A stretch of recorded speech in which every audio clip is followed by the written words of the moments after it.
नमस्कार, आप देख रहे हैं प्राइम न्यूज का डिजिटल प्लेटफॉर्म। मैं हूं आपके साथ पूजा मोहन पांडे। भारत की आबादी को लेकर दशकों से एक सवाल पूछा जाता रहा। क्या भारत की जनसंख्या इतनी तेजी से बढ़ रही है कि भविष्य में ये देश के लिए सबसे बड़ा संकट बन जाएगी? लेकिन अब नेशनल फैमिली हेल्थ सर्वे यानी कि NFHS की रिपोर्ट एक ऐसी तस्वीर दिखा रही है जो कई लोगों को हैरान कर सकती है।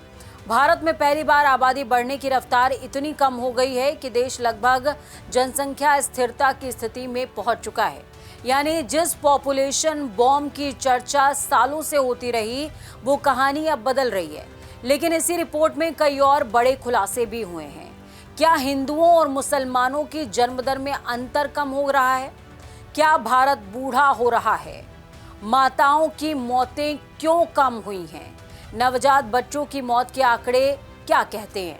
कुपोषण और अनीमिया की समस्या कितनी गंभीर है? और सबसे बड़ा सवाल, क्या कम होती जन्मदर भविष्य में भारत के लिए नई परेशानी बन सकती है? आज हम NFHS रिपोर्ट के हर महत्वपूर्ण पहलू को आसान भाषा में समझेंगे। सबसे पहले समझिए NFHS क्या है। NFHS यानी national family health survey Bharat का सबसे बड़ा स्वास्थ्य और जनसंख्या सर्वे है। इसमें लाखों परिवारों से जानकारी ली जाती है। लोग कितने बच्चे पैदा कर रहे हैं, महिलाओं की सेहत आखिरकार कैसी है, बच्चों का पोषण कैसा है, घर में शौचालय है या नहीं है, टीकाकरण हुआ है तो कितना हुआ है, महिलाओं को कितनी शिक्षा मिली है, परिवार नियोजन कितना सफल हो पा रहा है। इन सब का डेटा इकट्ठा किया जाता है। NFHS 5 यानी कि 2019 से 21 के बीच किया गया सर्वे भारत की सामाजिक और साथ में स्वास्थ्य स्थिति की सबसे बड़ी तस्वीर पेश करता है। इस दौरान सबसे बड़ा खुलासा हुआ कि भारत की आबादी स्थिर होने लगी है। अब ये खुलासा हो रहा है। सबसे पहले बात उस आंकड़े की जिसने सबसे ज्यादा चर्चा बटोरी। इसे कहते हैं टोटल फर्टिलिटी रेट यानी कि TFR। आसान भाषा में समझें तो एक महिला अपने पूरे जीवन काल में औसतन कितने बच्चों को जन्म देती है। अगर ये संख्या 2.1 होती है तो माना जाता है आबादी खुद को रिप्लेस कर रही है। इसे रिप्लेसमेंट लेवल फर्टिलिटी कहते हैं। भारत का TFR अब 2.0 पर पहुंच गया है। यानी भारत अब उस रफ्तार से भी नीचे आ चुका है जहां आबादी तेजी से बढ़ती है। इसे ऐसे समझिए, अगर हर परिवार में औसतन केवल 2 बच्चे पैदा हो रहे हैं तो अगली पीढ़ी लगभग उतनी ही बड़ी होगी जितनी वर्तमान पीढ़ी है। यही कारण है कि विशेषज्ञ कह रहे हैं कि भारत अब जनसंख्या स्थिरता की तरफ आगे बढ़ रहा है। क्या इसका मतलब आबादी घटने लगेगी? इसका जवाब है अभी नहीं। भारत की आबादी अगले कुछ दशकों तक बढ़ती रहेगी क्योंकि देश में युवा आबादी बहुत बड़ी है। आज करोड़ों युवा शादी और परिवार बनाने की उम्र में हैं। इसलिए भले ही हर परिवार कम बच्चे पैदा करे, कुल आबादी कुछ समय तक बढ़ती रहेगी, लेकिन पहले जैसी विस्फोटक वृद्धि अब नहीं होगी। राज्यों में क्या स्थिति है? दिलचस्प बात यह है कि भारत के ज्यादातर राज्य रिप्लेसमेंट लेवल के नीचे पहुंच चुके हैं। सबसे ज्यादा प्रजनन दर बिहार में है, उसके बाद मेघालय और कुछ अन्य राज्य आते हैं। उत्तर प्रदेश का TFR भी पहले के मुकाबले काफी कम हो गया है, लेकिन अभी राष्ट्रीय औसत के ऊपर है। दूसरी तरफ दिल्ली, केरल, तमिलनाडु, पंजाब, जम्मू कश्मीर जैसे राज्यों में जन्म दर काफी नीचे पहुंच चुकी है। हिंदू और मुसलमानों की जन्म दर पर भी ये रिपोर्ट कुछ कहती है। ये सबसे बड़ा राजनीतिक चर्चा का विषय बना हुआ है, लेकिन आंकड़े एक अलग कहानी बताते हैं। पिछले लगभग 30 सालों में सभी समुदायों में जन्म दर तेजी से घटी है। मुस्लिम समुदाय में भी जन्मदर में सबसे तेज गिरावट देखी गई। हिंदू और मुसलमानों के बीच जो अंतर पहले बहुत बड़ा था वो लगातार कम हुआ है। विशेषज्ञ कहते हैं शिक्षा, शहरीकरण, महिलाओं की पढ़ाई, स्वास्थ्य सुविधाएं और आर्थिक स्थिति को बेहतर करने को लेकर सभी समुदायों में परिवार छोटे होते जा रहे हैं। यानी धर्म से ज्यादा असर शिक्षा और आर्थिक विकास पर नजर आ रहा है। और इसी वजह से भारत के लगभग सभी समुदायों में परिवार का आकार घट रहा है। ये बात कई जनसंख्या विशेषज्ञ भी लगातार कहते रहे हैं। कैसे? आबादी स्थिर होने का फायदा क्या होता है?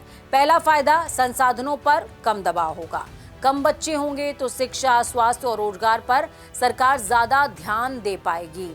दूसरा फायदा महिलाओं की सेहत, बार बार गर्भधारण कम होने से मातृ स्वास्थ्य बेहतर होगा। तीसरा फायदा, परिवार की आर्थिक स्थिति भी स्ट्रांग हो पाएगी। कम बच्चों पर परिवार ज्यादा निवेश कर सकता है, उनके बेहतर भविष्य पर काम कर सकता है।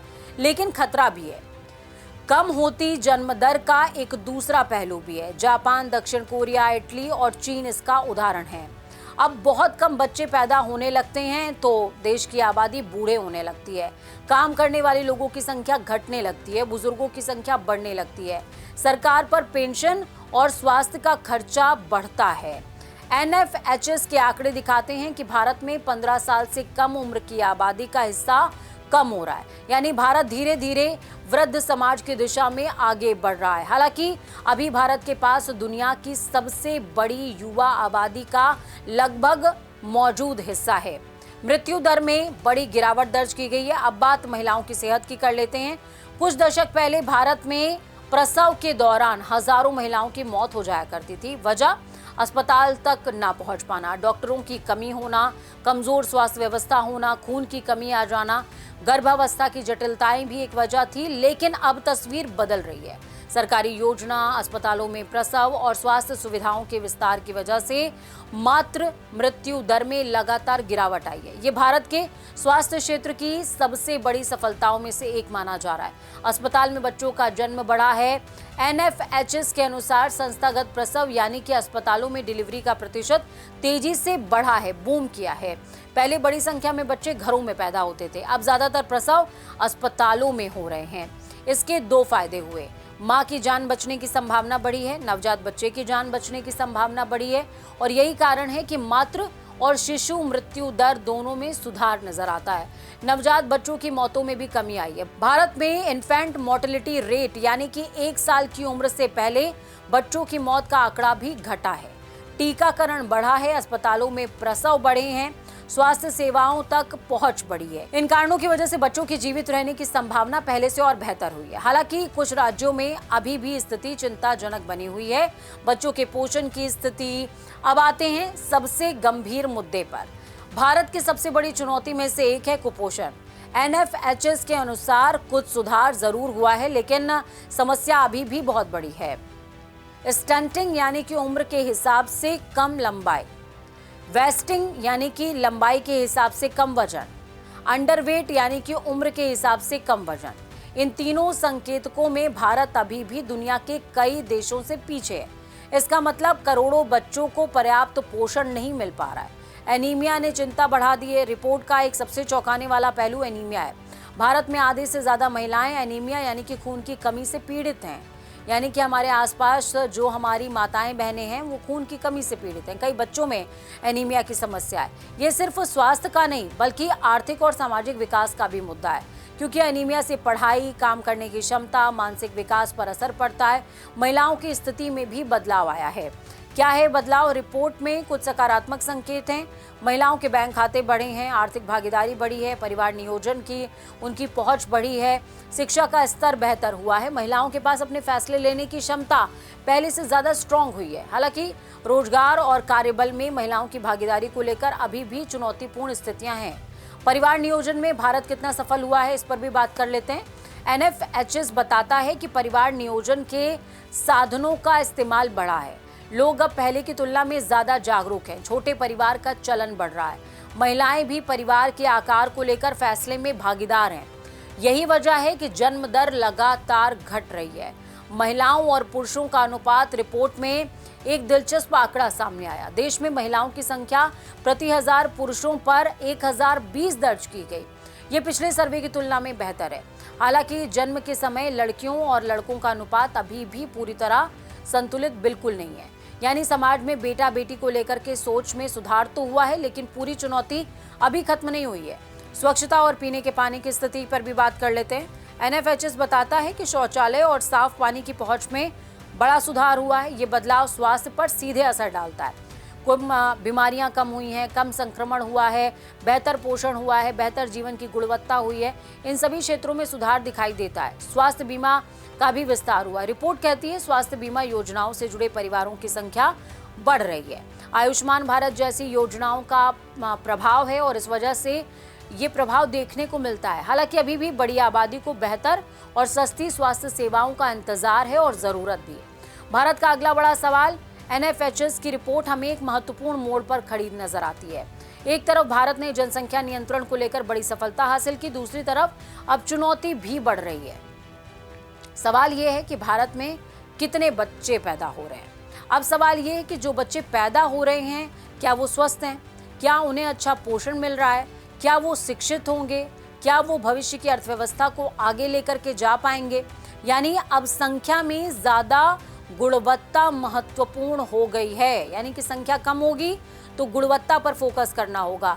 अगर पूरी रिपोर्ट को एक लाइन में समझना हो तो कहा जा सकता है कि भारत अब जनसंख्या विस्फोटक वाले दौर से निकल करके जनसंख्या प्रबंधन वाले दौर में प्रवेश कर चुका है। देश की जन्म दर स्थिर हो रही है, माताओं और बच्चों की मौतों में कमी दर्ज की जा रही है, साथ ही अस्पतालों में प्रसव बढ़ रहे हैं, महिलाएं ज्यादा सशक्त हो रही हैं, लेकिन कुपोषण, एनीमिया और बच्चों के स्वास्थ्य जैसी चुनौतियां अभी बड़ी हैं। यानी भारत ने एक लड़ाई जीत ली है, लेकिन दूसरी लड़ाई अभी भी बाकी है।